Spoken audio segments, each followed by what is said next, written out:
இருக்கிறது டி நகர்ல ஒரு நட்சத்திர விடுதி. இங்கு புத்தாண்டு கொண்டாட்டங்களுக்கு குறையில்லாமல் இருக்கிறது. இன்னும் அரை மணி நேரத்தில் 2000 எந்த மணிகண்டன் சொல்லிட்டு அப்புறம் எடுத்து சொல்லுங்க. அதனால் இங்கு ஆடலும் பாடலும் என அனைவரும் உற்சாகத்தோடு கொண்டாடி இருப்பதை நம்மால் இங்கு பார்க்க முடிகிறது. நீங்களே பார்க்கலாம்.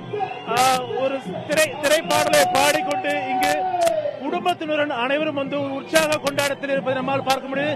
தற்போது நம்மிடம் ஒரு பெண்மணி இருக்கிறார். அவரிடமே கேட்போம். நியூ இயர் வரப்போகுது, இன்னும் ஹாஃப் அன் ஹவர் வரப்போகுது. எப்படி என்ஜாய் பண்றீங்க? செம்ம ஜாலியா இருக்கு. நாங்களாம் ஆடிட்டு இருக்கோம். இந்த இயர் முடிய போகுதுன்ற சோகமும் இருக்கு. பட் புது இயர் வரப்போகுது. செம்ம ஜாலியா இருக்கு. நீங்க சொல்லுங்க, எங்க இருந்து வந்திருக்கீங்க? இந்த நியூ இயர் எப்படி செலிப்ரேட் பண்றீங்க? நாங்க அரும்பாக்கம்ல இருந்து வந்திருக்கோம். செம்ம ஜாலியா என்ஜாய் பண்ணிட்டு இருக்காங்க. செம்ம ஜாலியா இருக்கு. புது வருஷம் ஆனது வருதுன்னு சொல்லிட்டு ரொம்ப சந்தோஷமா இருக்கு. சோ ஒரு நிமிஷமும் வேஸ்ட் பண்ணவே கூடாதுன்னு சொல்லிட்டு இருக்கு எங்களுக்கு. இது போல பலதரப்பட்ட பெண்களும் ஆண்களும் குழந்தைகளும் குடும்பமாக இங்கு வந்து ஒரு ஆடல் பாடலோடு இந்த புத்தாண்டை வரவேற்பதற்காக இங்கு ஒரு கொண்டாட்டத்தில் இருப்பதை நம்மால் இங்கு காண முடிகிறது. கணேஷ்.